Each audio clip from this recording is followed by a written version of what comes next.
Welcome, happy humans, to the Funhouse Lounge and showing of Comedy of Terrors. Put your hands together for your host this evening, Mr. Eric Avon.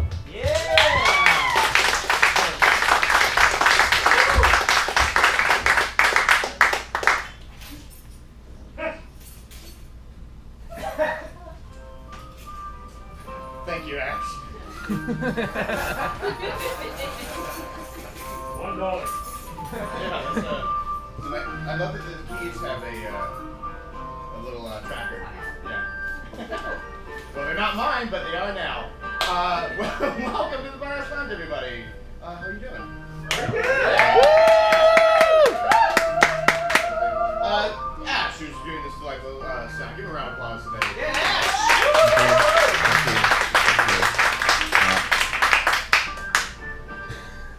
Keep going.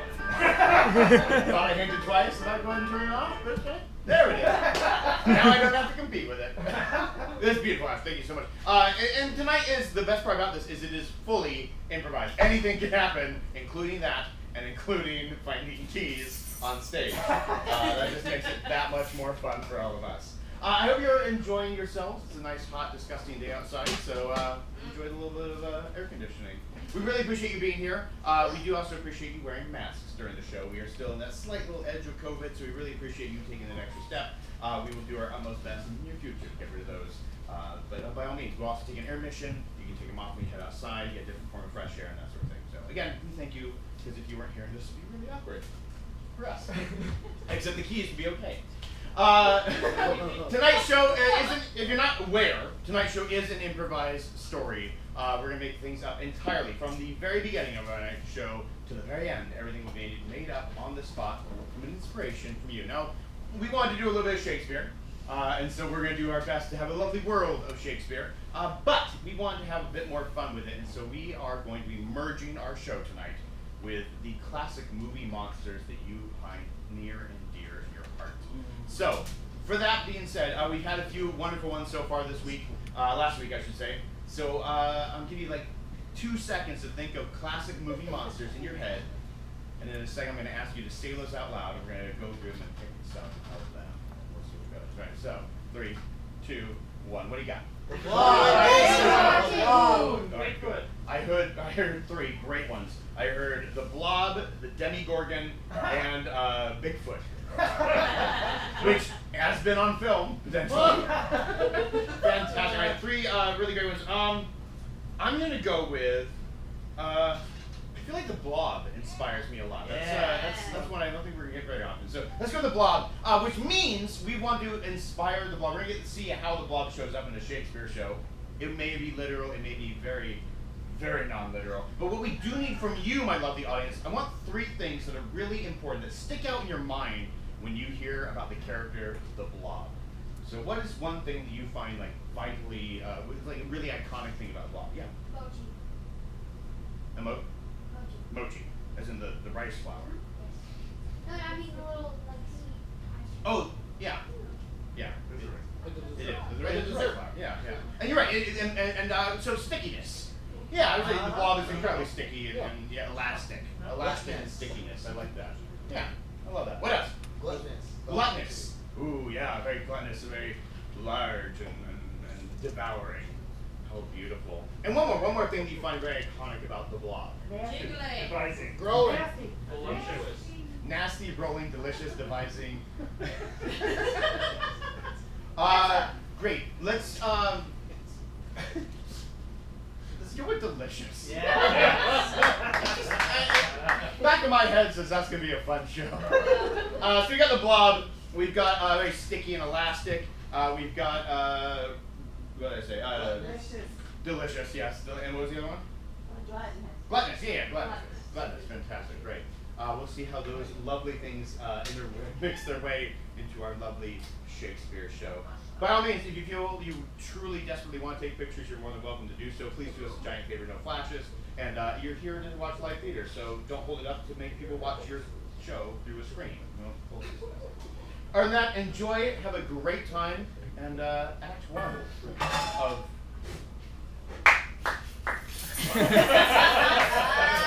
Comedy of Terrors! Yeah!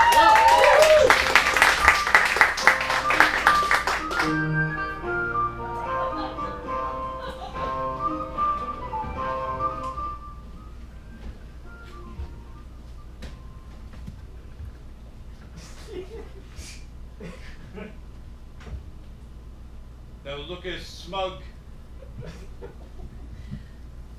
Me? I do not look too smug, though.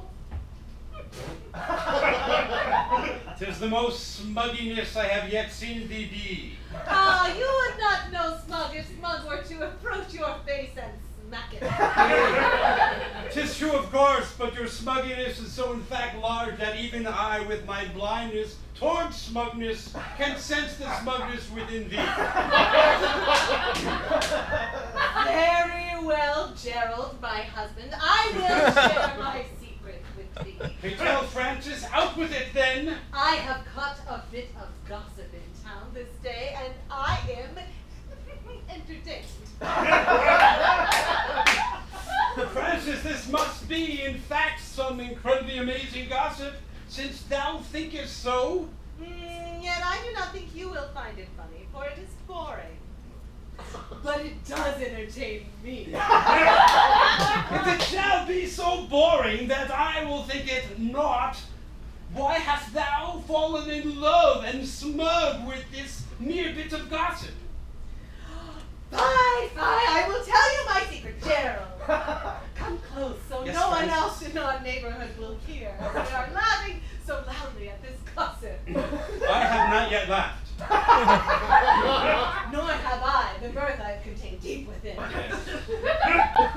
So reveal thy source of thy smugness now, Francis, now. Yes, I will not hesitate a moment longer. For surely you are on the edge of your seat, anxious with bated breath to learn the secret I am keeping. At this point, I'm almost ready to go to sleep. But, yes, pray tell the smug source now. Very well, lay you down and I will entertain you with this lullaby. Lay me down. Perhaps I shall sit, since I do not know that I could lay right here.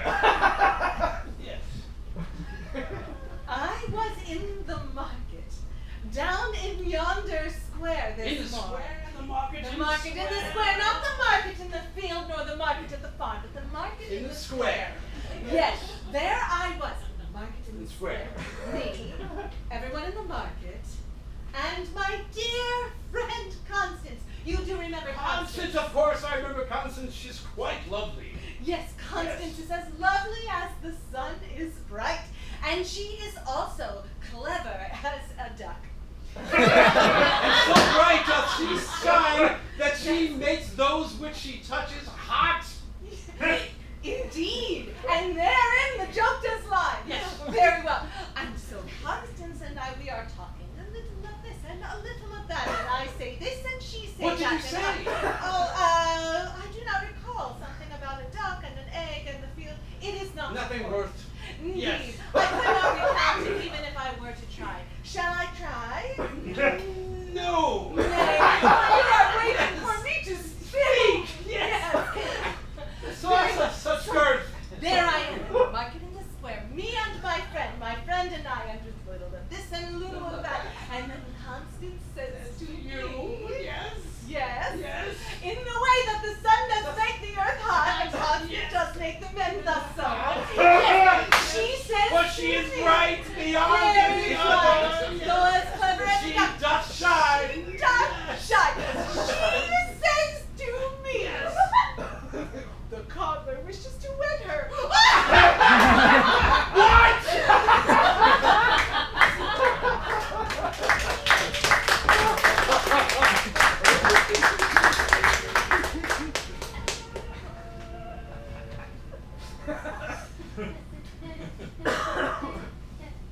How much longer shall we carry on in this fashion?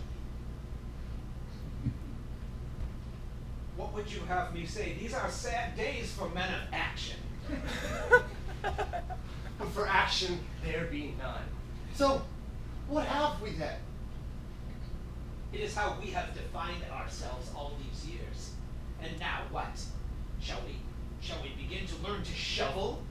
Would you even know which end of a shovel to grab in order to create a hole?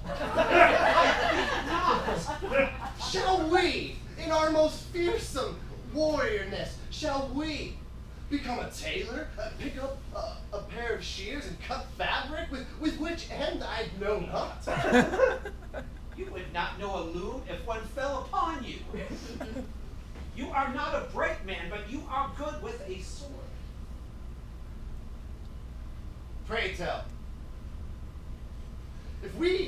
go upon the town, Captain, if we go upon the town, what lie in store for us? Fair nubbin. Relax thy troubled head. Captain Tibbles, your touch always comforts me. Nubbin, do you remember the cold night? I remember it so fondly. Do you? Yes, Captain. Do you remember the words I told you that night? Even now they ring in my ears. As they ring in mine heart. Then let us say it together. As we have both memorized. You said to me, you Yes, said. I said, I looked you right in the eye. Indeed, your good eye. My good eye. Yes. And I said to thee, We could be brothers. yes, I said that. Oh.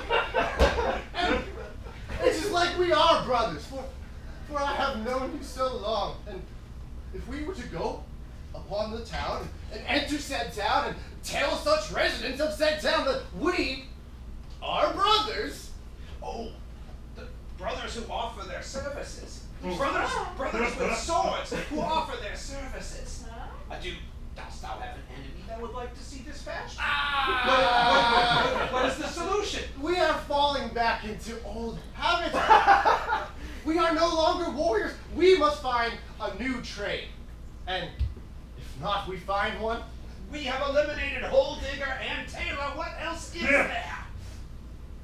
Brother, Captain Tibbles, we shall venture upon this town, and what is not now known shall soon be noun.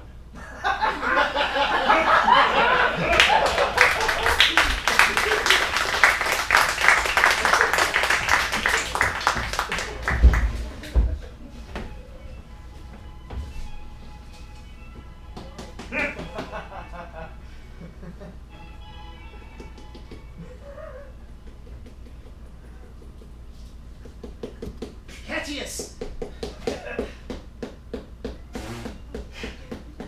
Stop your hammering!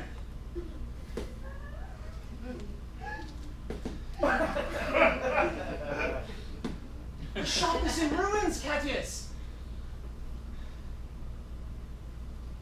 Your ill demeanor does us no good with customers. You have the face that would kill ships in sea. That haunts the sweet blossom of the world in nightmares.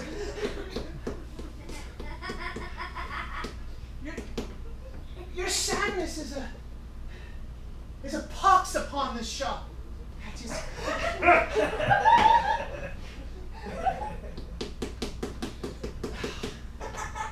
Surely there is more to you than your cobbling. Plagius? Know not that this is my life. What is but a shoe, but leather bound, formed by hand and hammer? And were I to make shoe, were I to be cobbler? For verily you are a cobbler. Catius, you've been a cobbler all your life, from our father's first times. I stuck in the front of the store, and you in the back cobbling. Could you stop hammering? Catius. Were I to stop the hammer, I would have stopped the shoeing. And were I to stop the shoeing, I would stop the cobbling. And were I to stop the cobbling, I would have stopped being me. Verily you are but the best cobbler in town. Yes, each boot, each shoe, it is finery, but notice they stay upon the shelves. People doth come in, and then look at your visage, and leave. Please, Catius, Do try some effort. Try some courtesy. Try something to capture the wit and will of the people. From not just the leather and the shoe and the hammer, but with the heart.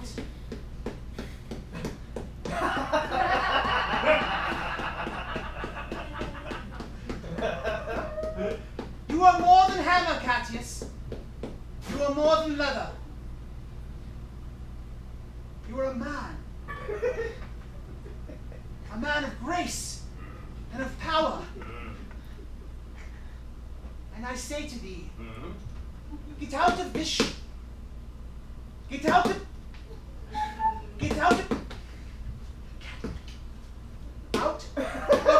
this shop and seek thee fortune and love. I beseech thee. Just look, yes. It is the square. Look, many a fine young maiden take her walk through this promenade. Surely there be one among her, or among them, I should say, that you would find beauteous and might ignore your general demeanor and perhaps wed you and get you out of the shop.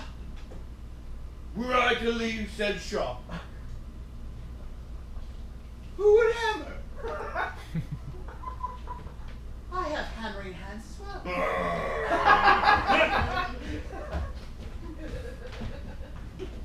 Catius, just because Father felt you had the best hammering hands does not mean that I lack them. I can hammer. 'Tis true. When you put that hammer down, I doth play with it. Yes, it has been with me, Catius. I have held it. I have made a shoe. I have cobbled.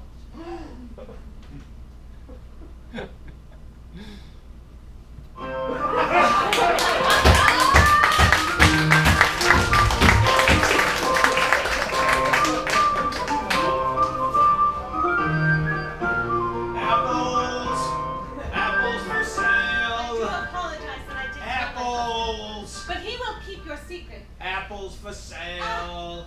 Excellent timing, for I am hungry. Are you? Apples. Quite famished Apples for indeed. sale. Sir? Does not anyone want my I'd apples? like an apple, please, sir. Apples.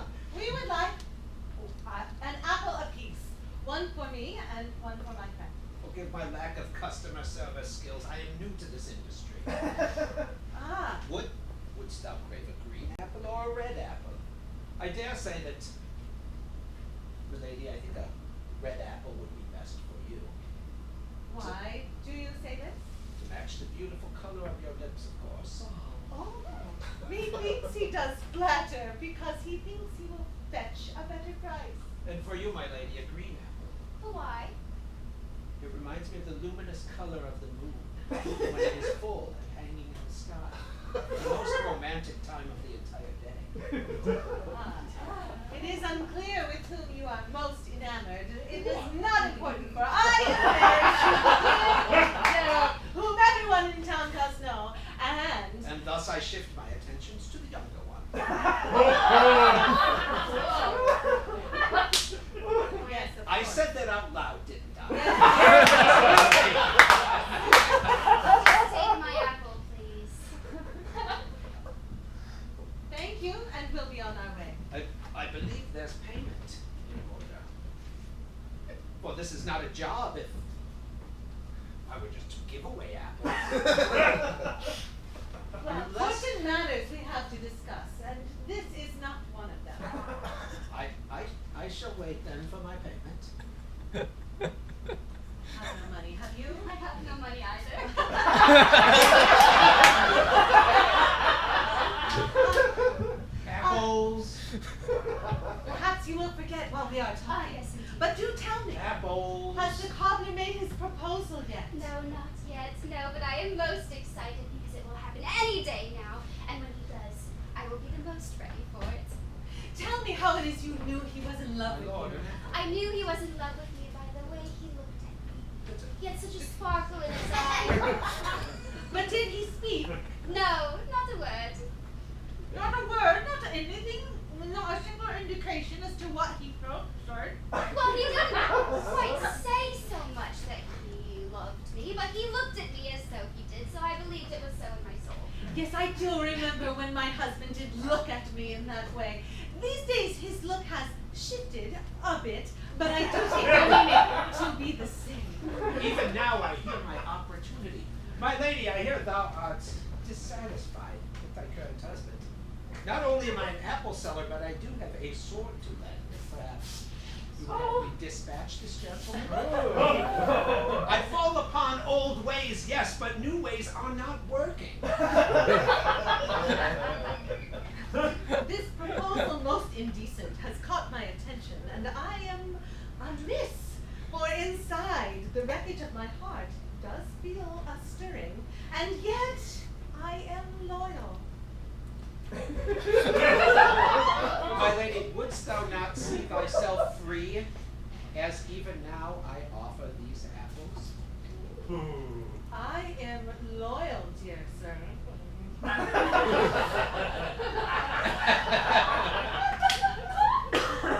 Yet, Oops!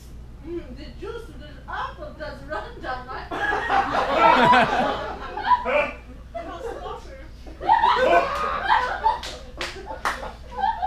I do understand her flirtations mean that she would have me do the task, but not inform her.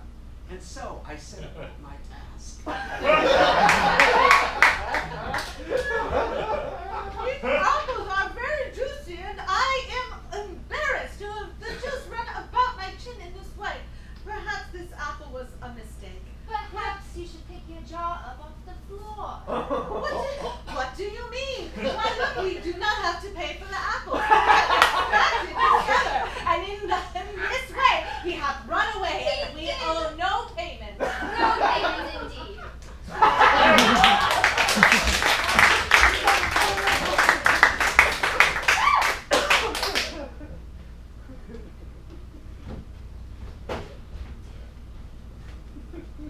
Prithee, good sir, I am but a humble new artist, and I have only my paints and my work to sell. I mean to paint a portrait of someone in this town. I know not anyone that would appreciate a portrait, for we have not the kind of money you seek.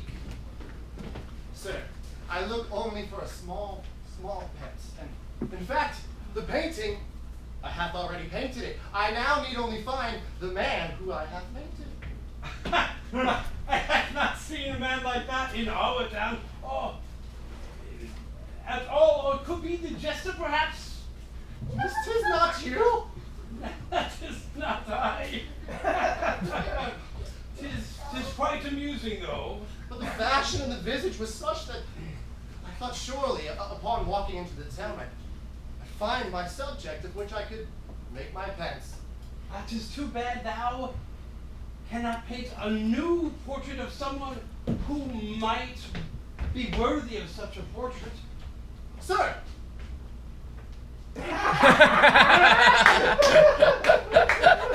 Hast thou no desire to exchange money for thy wares? He doth take it from under thy nose. He doth put it on a credit. He shall. Fair Give sir, me my I paints hear no another mention time. of credit. In the transaction I see only that he doth take and leave. Fair sir, I am new upon this town.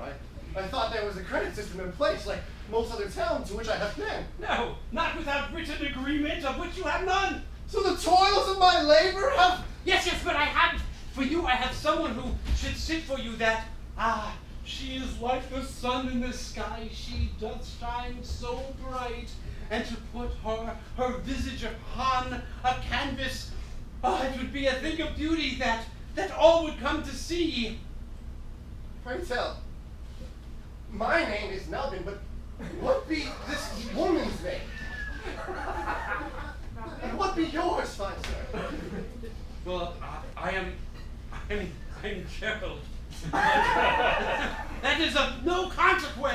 No, Gerald is of no consequence. Nubbin is of no consequence. Tell me about this shiny... My name is Constance and I love her! I love her! Please, sir, though I did say that quite loud, this is something I am keeping within myself. And I may be privileged to keep it in my own self, or perhaps, maybe I may not. Prithee, if I were to create a portrait of this fair Constance, Fair does not describe the beauty within her. I imagine a certain amount of credits may be made available that you could then grant unto me. Or thy love will be revealed. Thou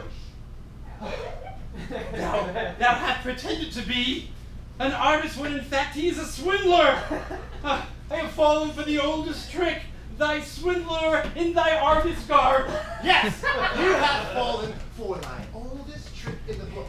For thee said out loud the name of the woman whom I love, although it is not thy wife. That is the oldest trick in the book. Yes, I beg of thee, the trickster that thou art, please do not reveal to Constance that I do love her. Ah, of course, do not reveal that to my wife either. Oh! That art a slip of the tongue. For thou silence, thou wilt be rewarded finely.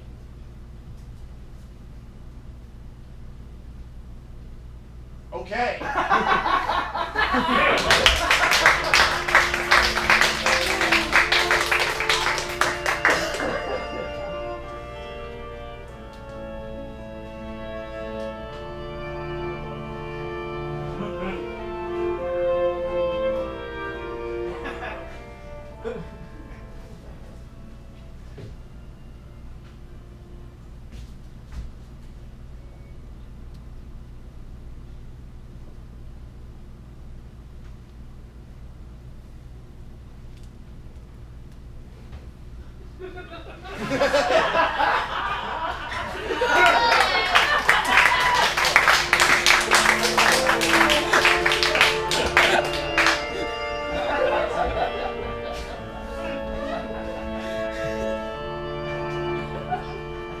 Francis, it is you who must know what Constance's heart is saying.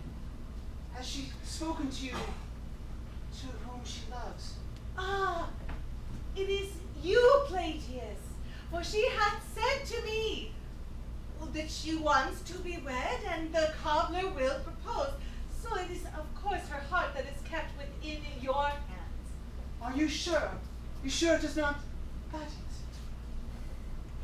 Well, I do not know, in fact, which cobbler she does refer to, only that it is hilarious.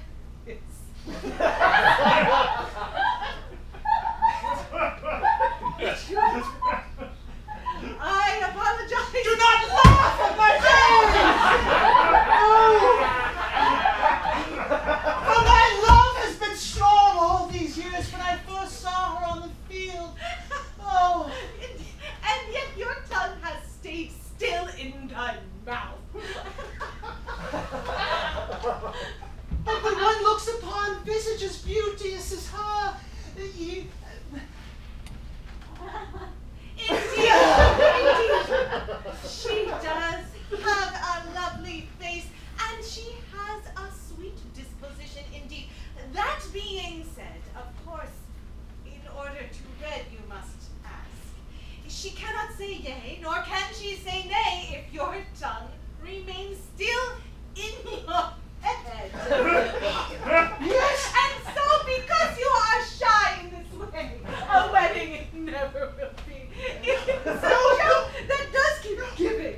No, for your mistake, why ask you here? For your tongue goes everywhere. I wish to use your tongue, to borrow it if you will, to ask Constance on my behalf, for your words are better than mine. Why on this day does every man want use of my tongue?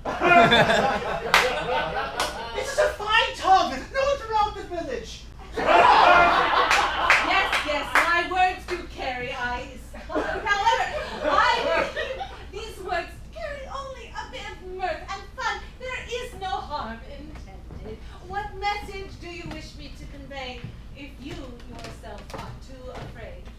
Oh, I wish to tell her of my love, that it is like a burning teapot, boiling and releasing, but yet being silent.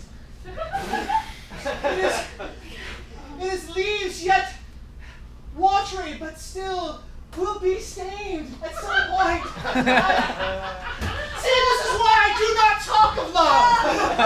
Your poetry is lacking. But the intent, it is sound, and I will help. We will write. Have you some paper? Aye. What? It is but a better scribble. Very good. We shall use these words. Her voice doth sound like angel's song upon your ear. 'Tis true, I do enjoy her sound. Very well. For sound, use song. And for angels, sing. But this one is good in itself. It does not need a change. The song of her voice is the song of the angels, and in this way you will flatter. And it makes me sing. You have gone a step too far. We will keep working. Her smile, what does it make you think of? Her wonderful, wonderful teeth. They are not rotten like so many in this village. You should stop. Oh, yes. Instead of teeth, we will use happiness. Her happiness. Oh, yes. For she has great mirth. She is joyous at all times, full of laughter and joy. Yes, mark it. Yes. Be it so. Joy and happiness. And she sets your heart. She sets all my heart and everything a-burn. Ablaze! Ablaze! Yes, I'm ablaze! I am heated to the core of my being. I feel it in my heart that I must be hers and she must be mine. I need her more than all of mankind. Yes, these words, they will work. They will work.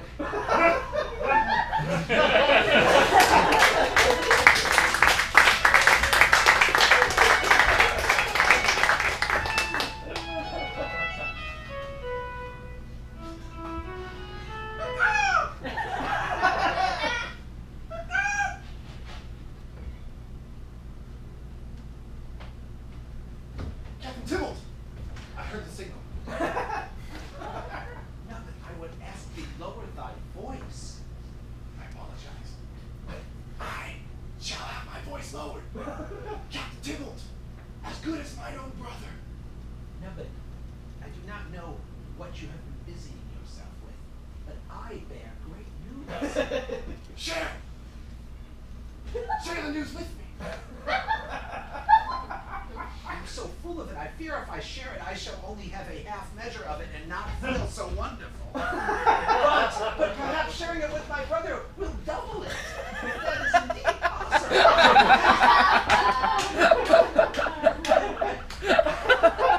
Captain Tybalt, did it become most dark? Indeed, as befits this conversation. Now then, we have a job. A job.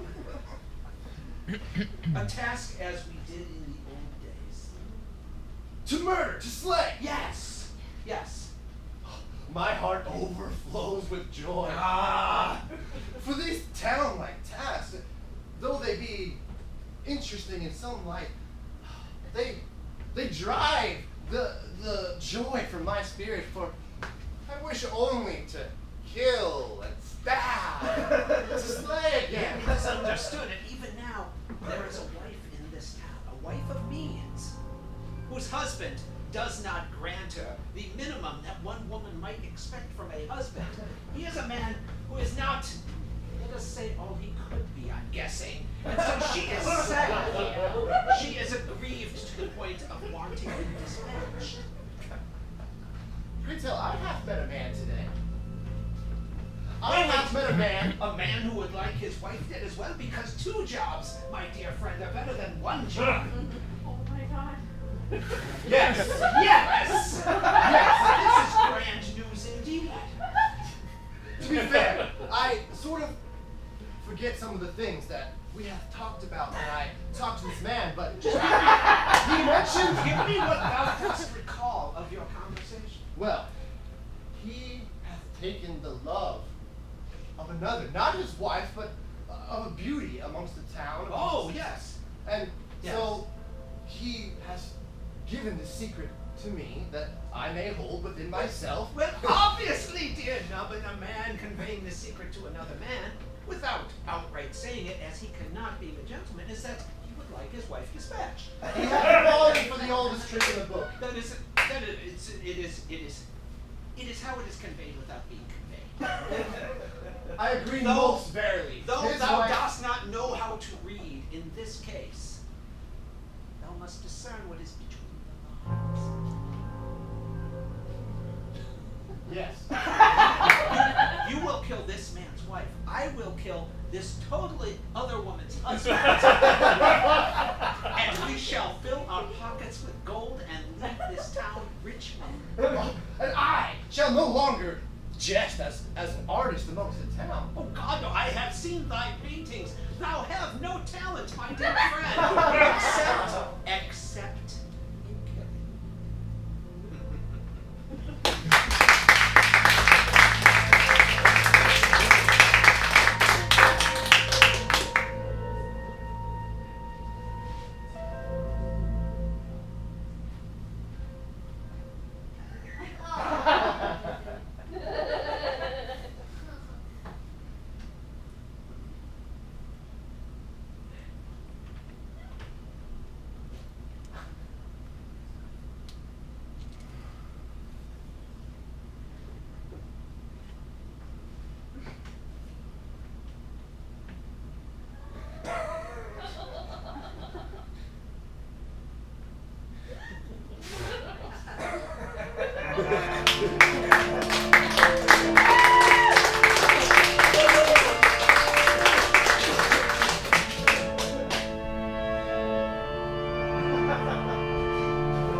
I hope you are hungry, for I have made us a feast to dine this eve, and because I have cooked so much food, I have walked down the street to invite a guest to dine with us. A guest to dine with us. Ah, here she is now, my Oh! What a grand idea! And such a feast we shall have! I'm already feasting with my eyes! The loveliness of the feast and the company! I have not yet set the table. In my mind! The sight I have when I think of the beautiful feast coming to us today! Oh, my loving husband, he does support me so. Yes, please, do take the 2 seats at the table, and I will bring food for us to share. I, being the wife, will blessedly sit upon the same seat as my friend.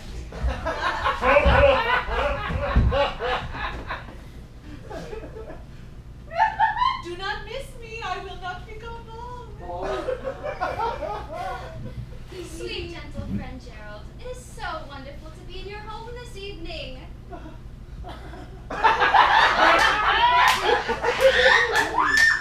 Do you not agree? Tis true! Tis true! Are you feeling all right? Are you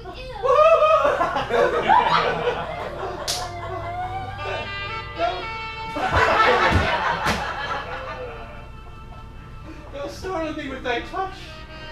Yes.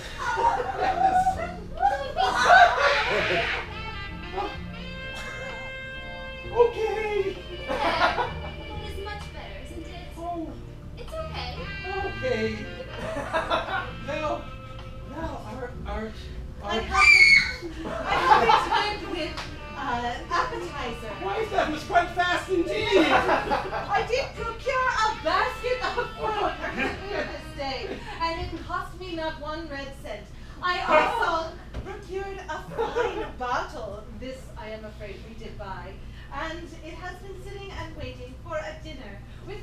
celebrate, and that is the purpose of our meal. However, I could only find but one cup, for we are well off, but not that well off. Oh, my love!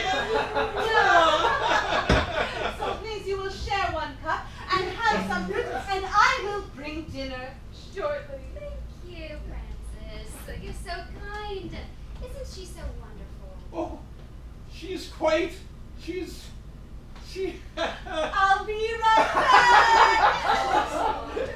She's quite the wife indeed. Yes. Care to take the I first would sip? so much love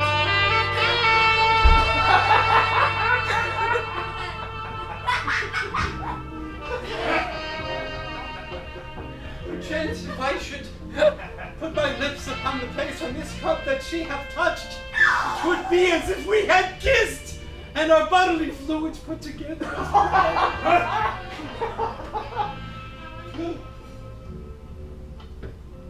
Fine vintage. Indeed. I return with a baked bread. The bread contains within it a meat and goat's cheese, and we will feast together by breaking the bites, and we will eat as they do in Sicilia. By breaking and feeding one another. A mirthful celebration, and I again will sit upon the same seat as my friend. You wish to sit next to my No, not at all. Well, That would be rude. yes. It would be rude to not both have the company of her near us as a guest. My husband, you are right. You should be treating us as a guest in our home. Yes. For we are sharing with you and not the other way around.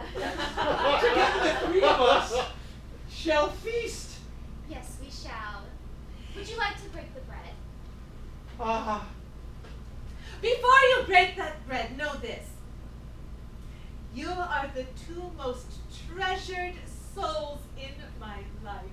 And I am very happy to note that soon there will be 3 treasured souls, for she is to be wed, as the gossip did have, and I take it on good authority that the cobbler does return your affection. The proposal is in, and this is the reason for the invitation. Though he hath not proposed yet, I know he has been crafting his word, and he is eager to pour his love out to you. And we all 4 will be the happiest of souls, for all 4 will be married to their true loves. Oh, I love that. I also love that.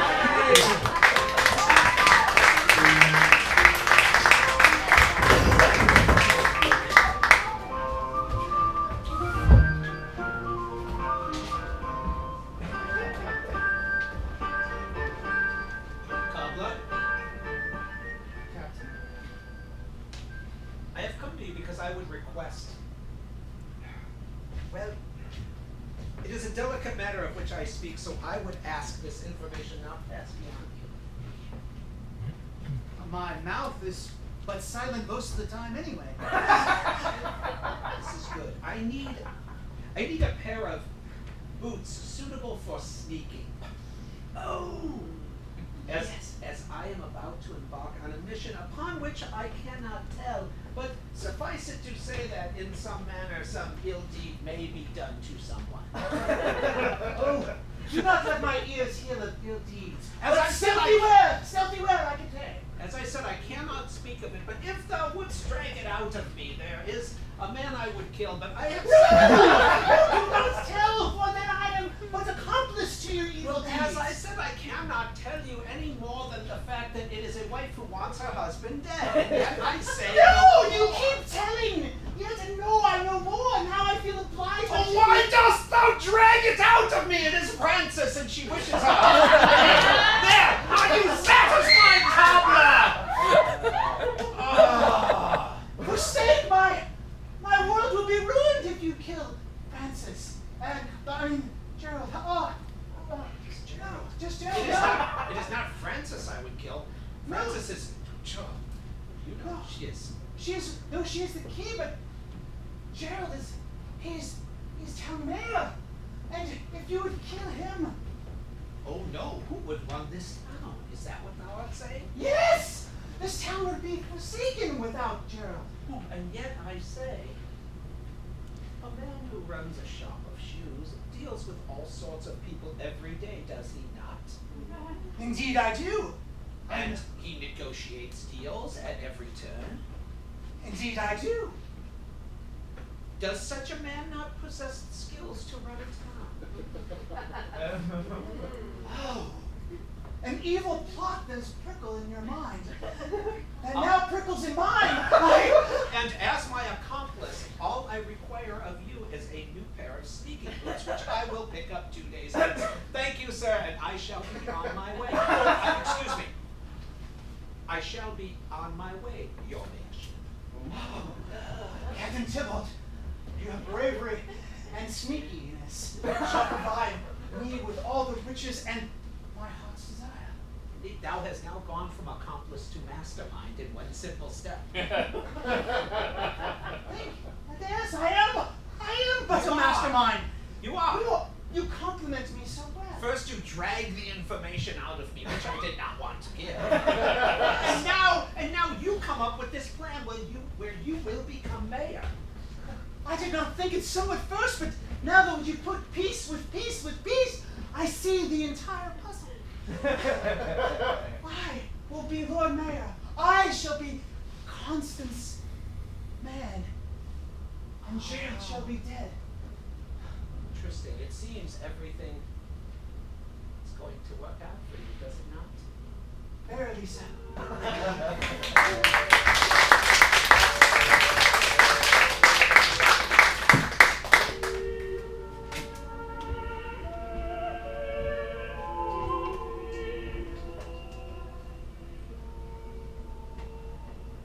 As I glance upon this jilted blade of which I will use to end there. Now that I think on it, hath Gerald given me the name of his wife? It matter not, for I have seen him at dinner with his fair Constance, and though I do intend to finish the task of which I set forth, I now understand the attraction, the power that Constance has over men. As soon as I have glanced her, the body that I live in had begun to rise and heat. I began to broil from the inside out, and this fair Constance, as I spied their dinner, I fear, I pray, I wish she'd be my own. And now, if I do kill the wife of Gerald, I only make more competition for mine own self, but for thee, if I do it not, what purpose hath I on this globe, on this mortal coil? Hark!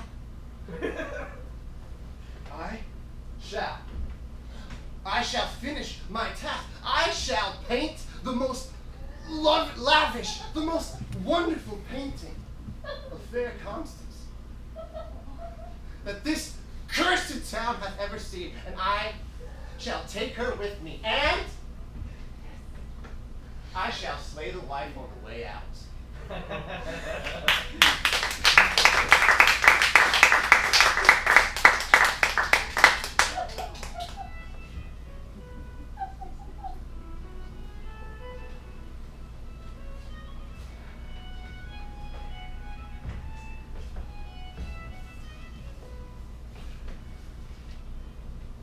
Even now the hour draws near. I would not do this task in the daytime. Oh, and I hear the wailing of the spirits long past. And know that I should not do this thing, and yet I shall. Sir?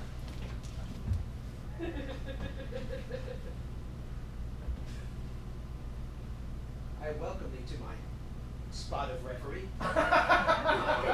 Den of brooding, if you will. It is the place I enjoy going to be with my private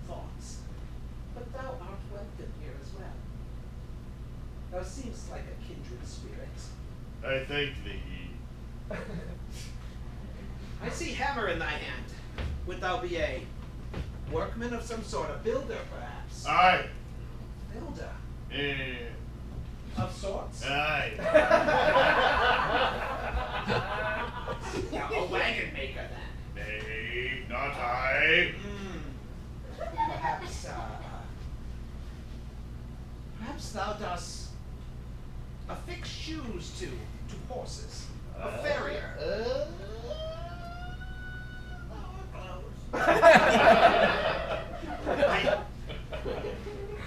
I chafe at thy game, good sir. I did not know this would be a night of riddles.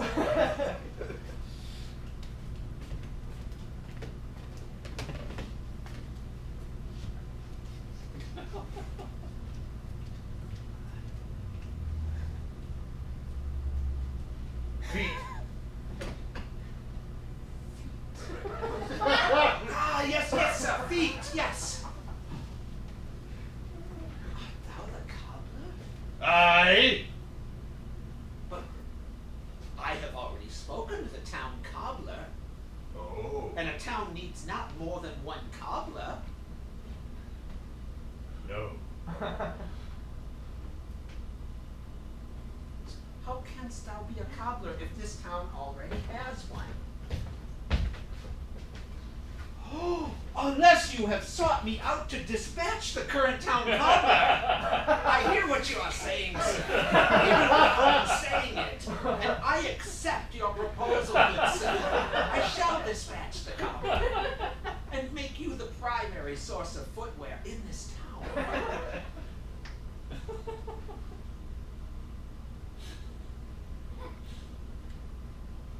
Dear sir, I didn't think I would step away from this vocation, and yet now the offers do rain from the heavens in buckets. I cannot refuse it. I thank thee. I thank thee, sir.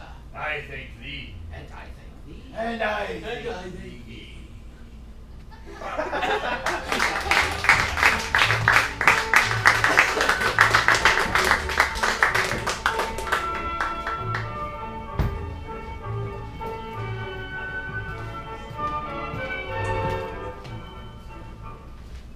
Cobbler. Mayor.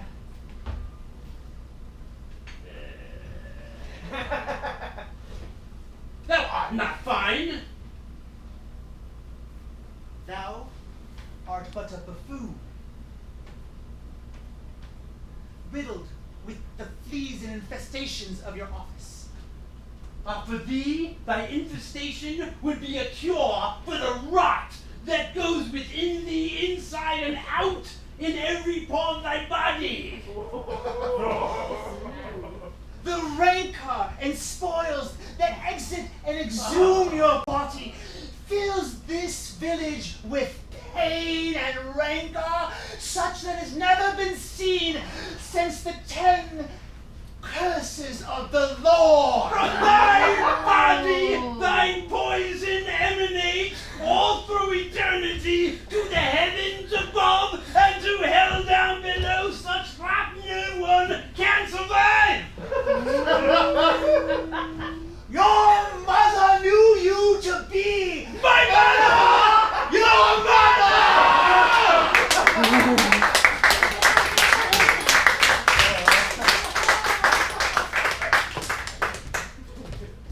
Oh, what will happen next? Who knows? Who knows how the blog gets into all this? I hope you've seen all the things you've dropped so far. I have. Then I take a very brief intermission, my lovely friends. Feel free to step outside, grab a bite to eat or a drink at the bar. If you need to smoke, please definitely do that outside. If you need to smoke, I think that is legal here in Oregon, not technically legal in public. Do that a little further away. There's bathrooms outside, or out the door here to the left, not outside. Still inside the building. There's two of them. Be kind to each other, and we'll be back shortly in about 10 minutes.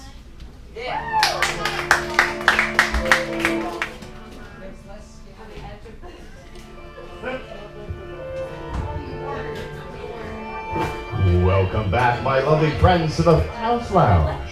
Move over, King Aegeus. There's a new king in town, King Eric. Give him a round of applause. Yeah.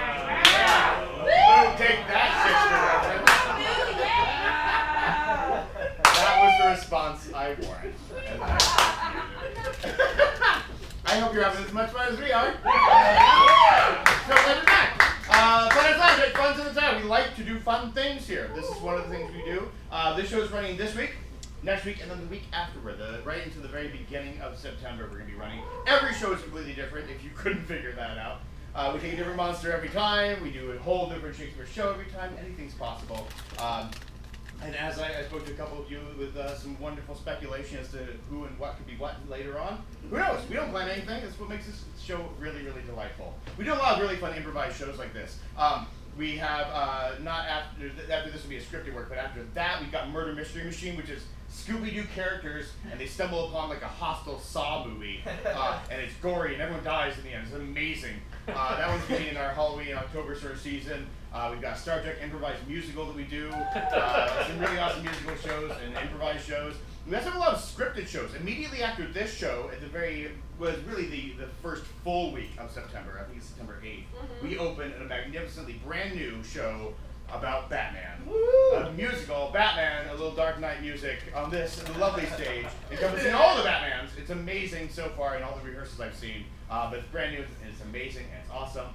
Later on in the year, we'll have another original scripted work.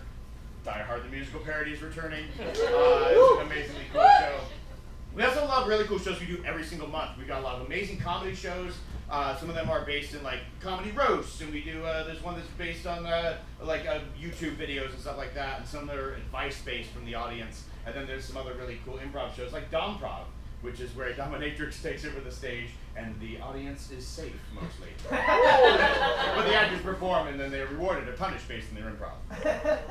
It's punished. It's all punishment. But it's a really fun show. Some amazingly cool stuff. We hope you check it out, funhouselounge.com. And you probably know that anyway, because that's probably where you got your tickets. So, funhouselounge.com. Come check out other fun stuff. Fun. This is fun enough, right? Yeah. Fun. Cool. Let's get to the other fun thing, the second half of this glorious, fantastic show, because who knows what is going to happen next? No one. No one knows.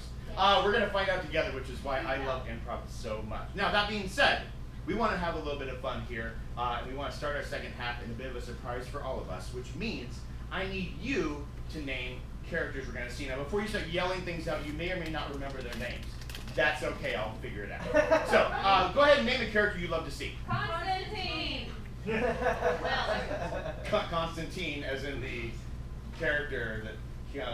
Constance. Constance! Constance. We'll see Constance. Blob! We haven't actually identified anyone as the Blob, so I can't take that yet. And we may or may not get a literal version of the Blob. That's the best part about this show. Nubbins. The mayor. Overzealous The murderer. future mayor. Okay.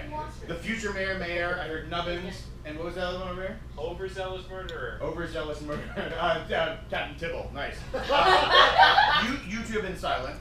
Did you see the show or did you just come in? I was just in the back. Okay, perfect. Wonderful. Okay, so of those three, we've got we have the mayor, which is Gerald. We have the future mayor, which is Palladius, and then we have King Tibble. Which of those three would you like to see? Tibble, fantastic. We're gonna see Constance and King Tibble to open our second half. How delightful! Who knows what's gonna happen with that? My lovely friends, thank you so much for joining us. And now, the second half of Comedy of Terrors. Woo!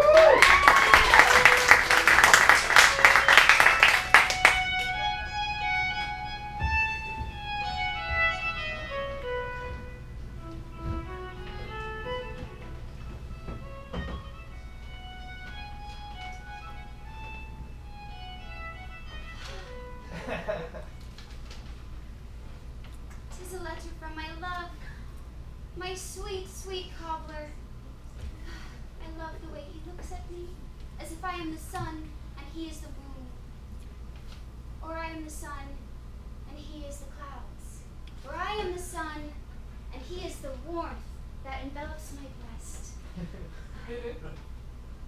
Oh, pardon, my lady. I was sneaking about. I could not help but hear that thou dost read a letter of love that thou hast received, and yet it seems as though there is some confusion as to who or what you are in the equation and who or what he is. Indeed, indeed, yes. Well, I do have a love, but why would I share that with you? Who are you, and what As- purpose does it secrets that there are secrets with you. I understand thy hesitance, but perhaps I am merely a vision. Sent here in your mad passion of love to speak reason to you, the other half of your mind, if you will, to offer you sage advice. Well, all right, since you just twisted my arm and my leg. Yes. I do have an issue. Yes. There are 2 cobblers, Mm. and I deeply enjoy looking at both of them. I see, I understand. So I'm not quite sure which cobbler I should pursue. Is either cobbler of means? I believe they both are of means. Really? Because cobbling is not a profession at which one succeeds to the point of rising above one's station. Not to mention, that is in the case of there only being 1 cobbler in the town, of which there are 2 in this town, which is already 1 too many. That's why I must choose one, and then the other one, why I don't know where he will go. What will happen to him? Mad with love, roaming the streets, gnashing his teeth and tearing his clothing and saying, "Oh, dear Constance, why didst thou not choose me?" Perhaps. You like that thought, don't you? I see it. It does Indeed please you me. do. Yes, yes, and thou have such wonderful teeth when thou smile as well, not like most ladies in this town. Their teeth are rotten. I will agree with you that I am not like most ladies in this town. Dear Constance, if I am hearing correctly, thou wouldst choose the cobbler of means, and perhaps thou wouldst be happy if the other cobbler were to simply disappear. I would indeed be happy if the other cobbler would just simply disappear. See. Yes. So,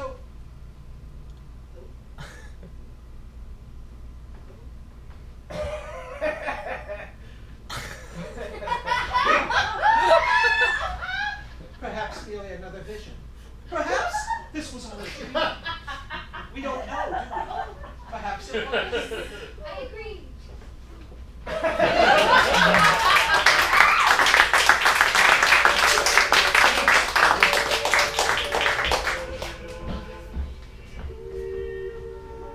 Oh, cobbler, thank you for allowing me entrance to your shop. I have a problem, most clever. The problem is Do you mean you need to be clever to solve said problem? Perhaps that is what is missing from your problem. I mean, the problem is clever, for I have not the cleverness to solve it. Oh, I see your meaning now. You are truly of dull wit. But I am not much better. That said, I am anxious to help you. Yes, in troth, us 2 of dull wit. Yes. We may work on this, for I must paint a painting so glorious that not only will it take the woman who I must have and make her mine and put me in her bosom for the rest of my days, but also it must be so good that I can get away with murdering a woman afterwards.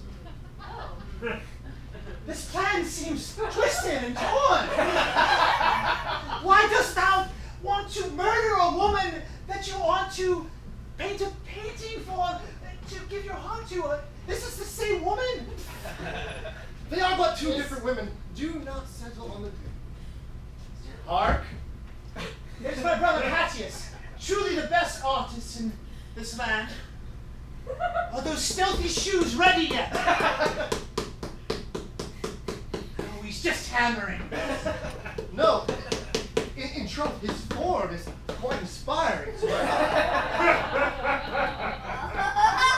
It is true his stroke is known throughout the land. If only I were to mirror his techniques upon my canvas. In fact, this problem may not be so clever after all.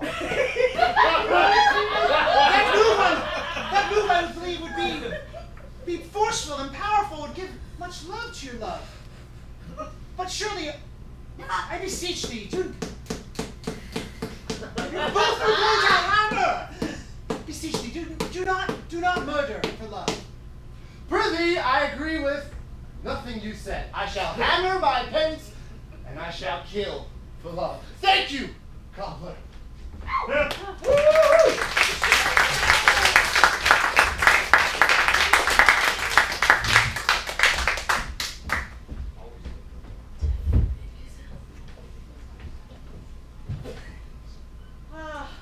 Alone at last, a breath of air.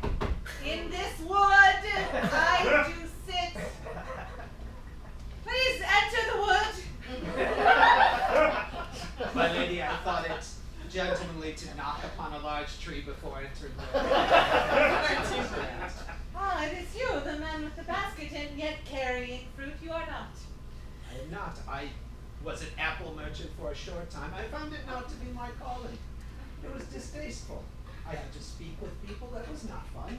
People would not give me money. I do enjoy speaking with people. I find I am at my best when my tongue does wag. I have heard of the legends of thy tongue, yes. Yes, indeed. All of the legends are true. My mouth does carry message from ear to ear. My lady, I came to apologize because as we had agreed earlier, I would kill thy husband, and yet now I have job upon job and cannot decide into which order I should do the killing.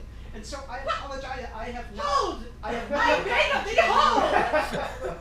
You carry news I have not yet heard! You don't know that your husband is not dead? Because this seems unlikely, as you I would do be not know in you your wish home. to kill my man, and yet the very reason for me sitting upon this stuff in this wood is I detect a change in him that hath worried my heart. Your timing, it is... You see, this is Strange. the perfect timing, because when thou art with someone and you sense an imperceptible, almost change, it is time to kill them. Because it could be a change for the worse, and you do not want to wait for that other shoe to drop. I am not yet convinced that killing is the path to success or to the resolution of my distraught disposition. We will look back upon this conversation and laugh at how you hesitated to kill him. The very thought of laughing does bring a smile to my face. See, I yes, do enjoy yes. a laugh, and yet, I did take vow and was pledged on the very day of our wedding that I should be loyal. And though I do gossip, and I do spread my We know. words Oh, yes. about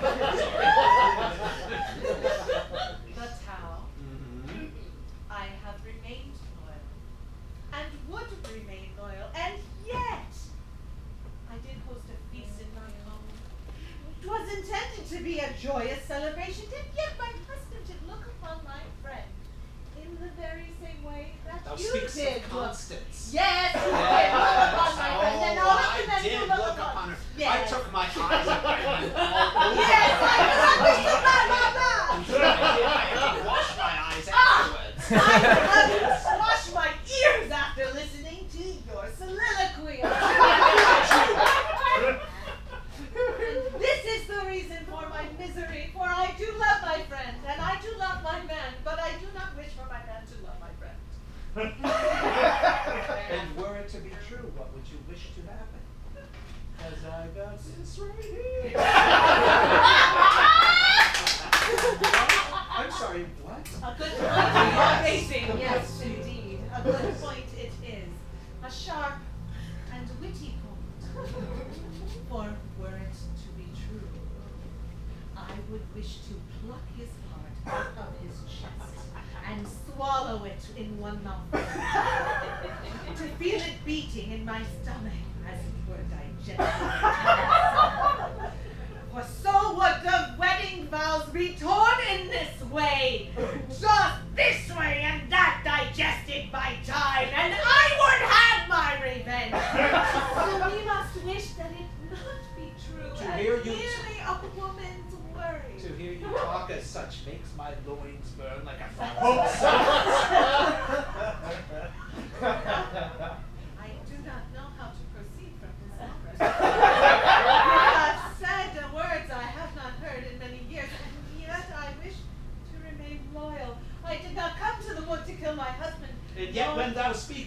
thou tongue has inflamed in me passions. I did not intend to inflame your passions with my tongue. And yet you continue to do so, using your tongue upon me again and Is my fault then? For I merely exist with a wagging tongue. And When here thou art the good- consequences do appear to present themselves. Lady, when thou art good at something, continue.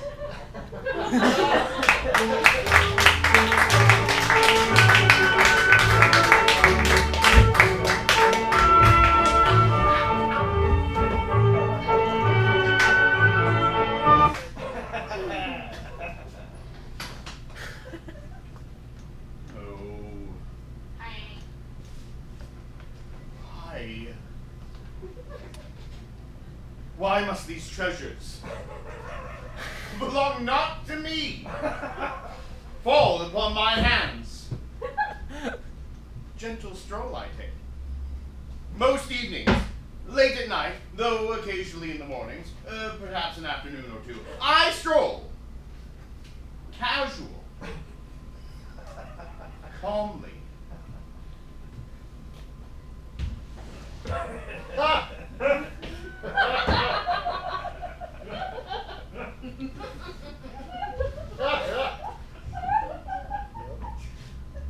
And yet, empty-handed I stroll.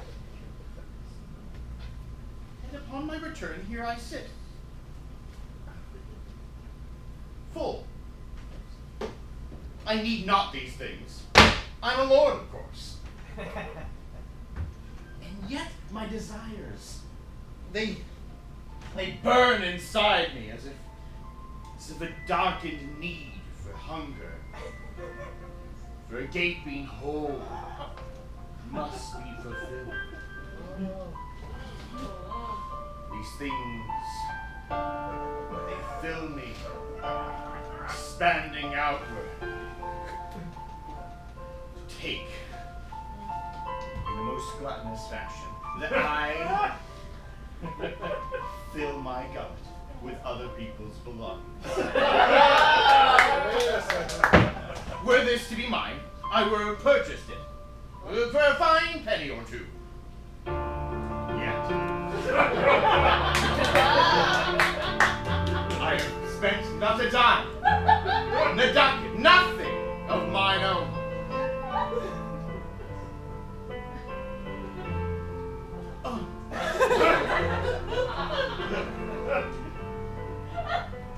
Oh, the notes are but sweet.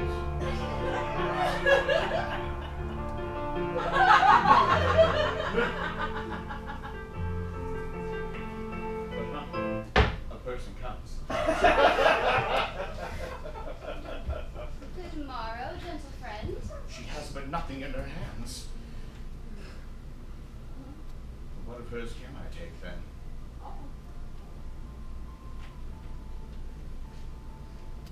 Milady. I recognize that box. This? I do, yes, this. I recognize that apple. Oh, of course, an apple. But an apple is but an apple. No apple could be like another apple in any way, shape, or form. And I recognize this bottle. A keen eye, thou hast. You know what I recognize about all these things that you have in your hands? Yes. They're all mine.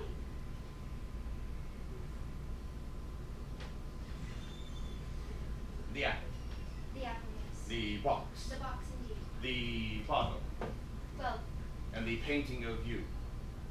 that, yes. It looks just like you.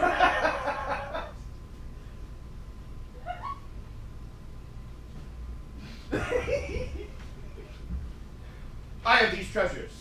I have these treasures.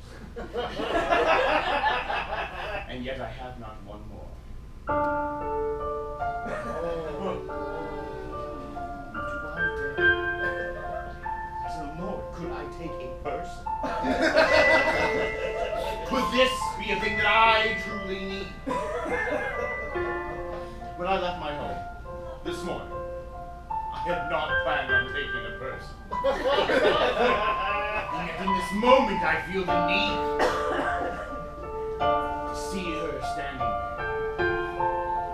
A hunger once more rages my belly, as if the moments of flame were billowed upward.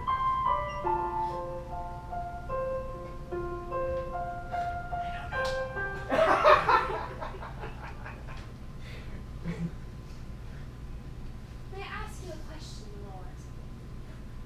You may? Why do you have my things?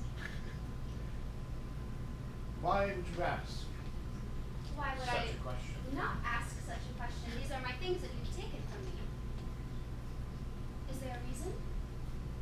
At night, when the clouds break and the stars come out, and then the moon rises, blocking out the glimmers of the light. Is it the moon that takes the light from the stars? Upon the sunrise the next day, is it the sun that takes the moonlight away? And when the darkness creeps in, is it the darkness that takes the sun?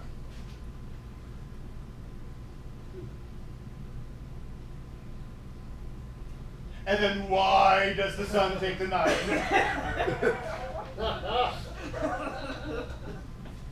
I must admit, my lord, I am very perplexed by you. You're not like the other men in this town.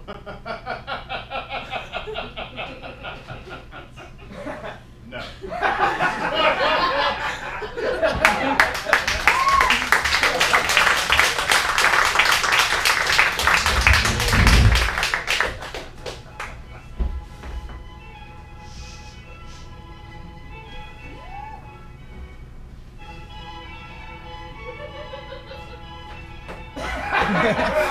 Ah! Thou hittest upon my love! Mayor Gerald, you are here to commend me on my work. 'Tis only half finished. 'Tis a likeness of her I have not seen. 'Tis as if the sun were here, present with us here, down at your stomach's level versus up in the sky, but still, 'tis so bright and fine.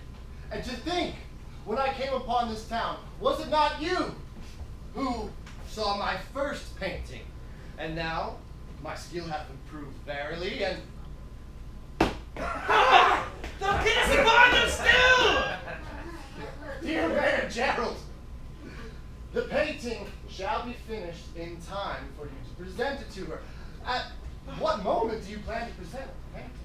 Well, I had not imagined it would come to this, for I am loyal to my wife while I may love Constance, but it is my wife that I hath vowed my loyalty to for all eternity. Ah, yes, you are loyal to your wife. For I knew then. Fair enough.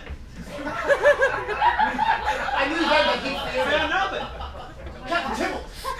Pardon me for interrupting your thought. Wouldst thou like to continue? No, I am of a mild brain, and my thoughts only go halfway. I came to thee to tell thee thou canst put aside this charade of artistry. Captain Tibble, my customers. Tis not a charade. Tis perfection. Indeed, 'tis an exact likeness of Constance. Would that the world could see it. What that Constance could see. Oh, and yet I hear in his voice he would have Constance over any other man. Captain Tibble. No, I paint this painting for your benefit. This truly. man is as my brother, and I know his mind as my own, and when he speaks of a woman with that tone of voice, he will have her. This man is as my brother. This man is not my brother. Fools you all, as we am I, for I've seen Constance go to the Lord's house. The Lord's Fools we three be, for our love. The Lord is the one who gathers things to himself. He hath taken her. Lord Klepto has taken her. Lord Klepto, who hath no respect for the systems of credit. No. Captain, I beseech thee, hast thou the will? I know thee hast tossed aside thy arms and thy desire to take I the hear life what of thou art others. saying. Thou would have me kill Lord Klepto. Tis true.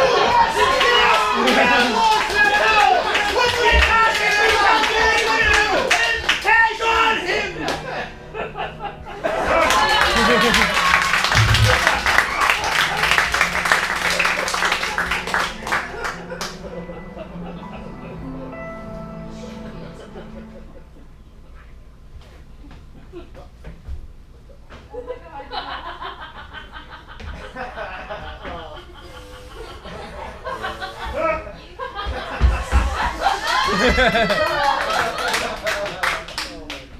I assure you the rope was not necessary. I would have come on my own. But I quite like it, to be honest. I know not why men adore your voice. It is but shrill and harsh to my ear. I'm sure after some time it will grow on you, just as you've grown on me. Have I ever had an object that was but mine, and yet irritate me as much as she does? No! No, I have not!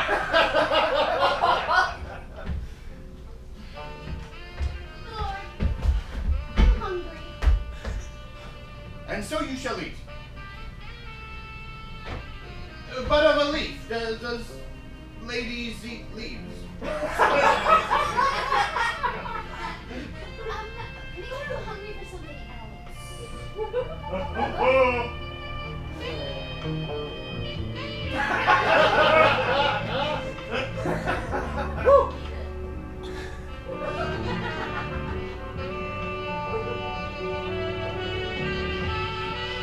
What?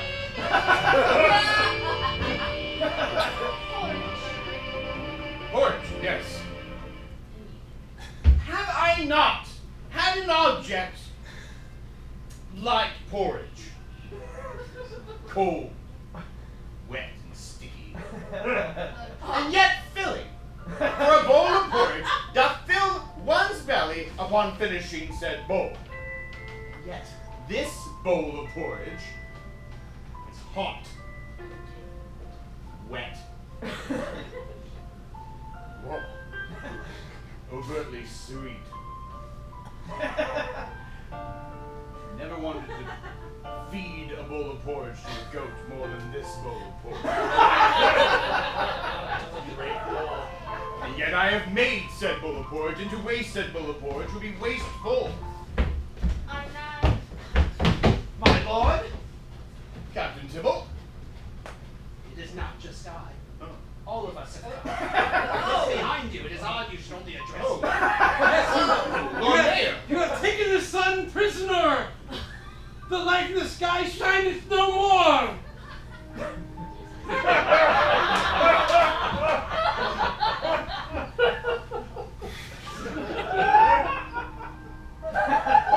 Did the mayor refer to my prize as a male son? Child of a son. Son. Son. Yes.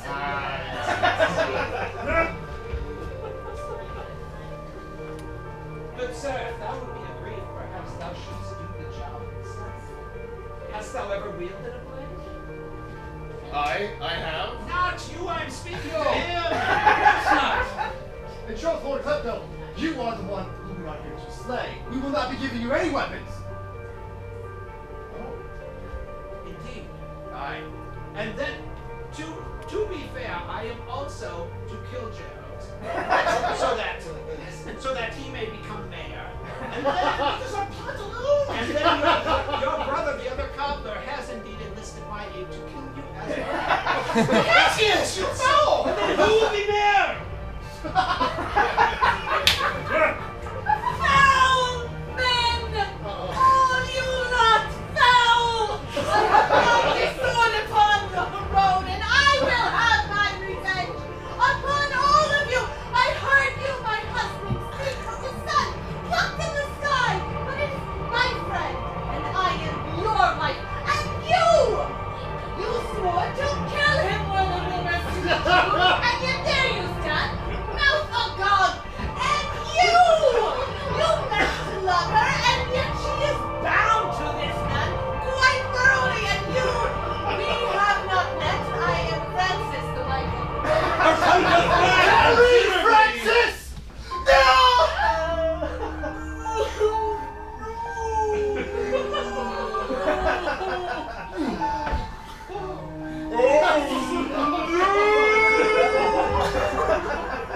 Why is that time low?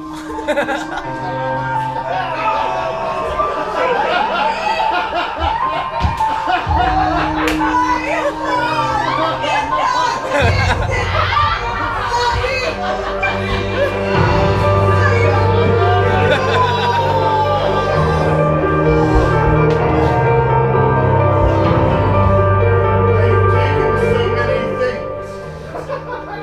that my life was not one of them.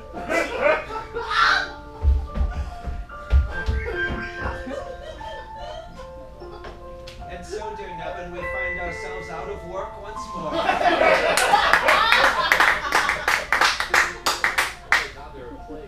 Prithee, Constance, seeing as though thou group of suitors has fallen quite dead, may I speak with you about your beauty? For I have learned that you are the sun. May I let your work speak for you, brother? Here is the exact likeness of Constance. Oh my God, Here on yes. this canvas. Oh my God, And he yes! has done this.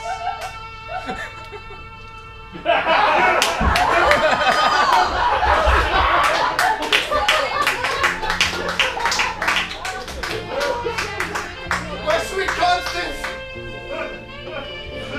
I may know no life without you. Captain Tybalt, carry on our business. Remain like my brother in life, as in death. Through your hand.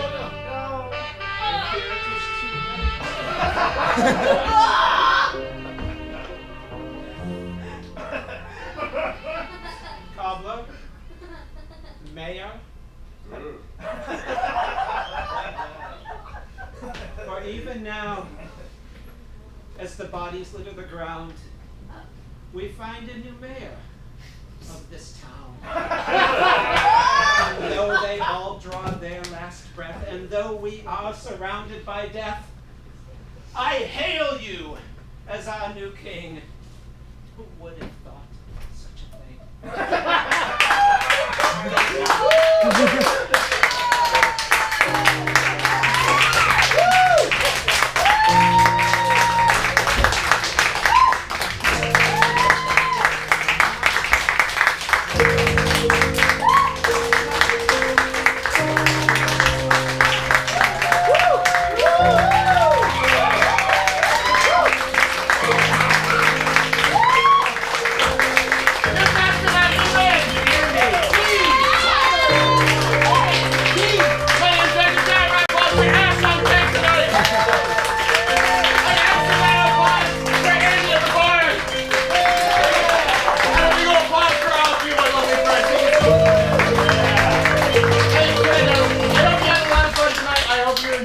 This show is still going on for quite some time. We'd love to see you back again. I really appreciate every single one of you joining us in this delightful journey. If you had a lot of fun, we'll be at the door. There's a tip jar. Feel free to put anything you'd like in there. It goes to these amazing actors. And if you don't like the actual physical version of cash, you can use Venmo at Funhouse Lounge. Otherwise, have a great night, and we'll see you all again soon. Thank you. Woo!